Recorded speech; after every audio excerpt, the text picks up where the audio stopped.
বাংলাদেশ জাতীয়তাবাদী দলের পক্ষ থেকে আনন্দের সাথে জানাচ্ছি, বাংলাদেশ জাতীয়তাবাদী দলের রাষ্ট্রপতি প্রার্থী হয়েছেন দলের সংগ্রামী মহাসচিব মির্জা ফখরুল ইসলাম আলমগীর।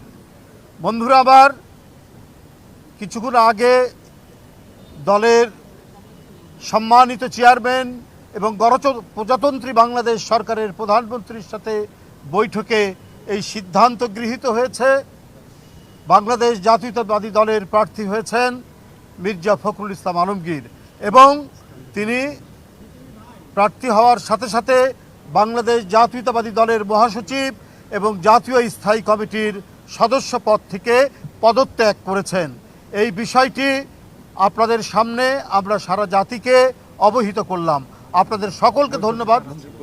এখনও এগুলি সম্পূর্ণ মিটিং চলমান আছে এবং দলের পক্ষ থেকে তো আগেই আমাদের দলের সম্মানিত চেয়ারম্যান এবং প্রধানমন্ত্রী তার কাছে দায়িত্ব দেওয়া আছে, তিনি যে প্রক্রিয়ায় যেভাবেই হোক তিনি এটা নিয়ে মতামত নিয়ে তিনি সেটা জানাবেন, সেটা আপনারা পরে জানতে পারবেন।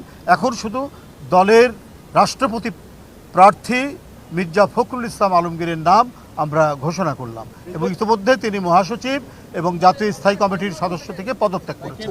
জাতীয় স্থায়ী কমিটির সদস্যবৃন্দ, চিফ হুইপ এবং সকল হুইপ এবং দলের সকল যুগ্ম মহাসচিববৃন্দ উপস্থিত ছিলেন, আর কেউ না।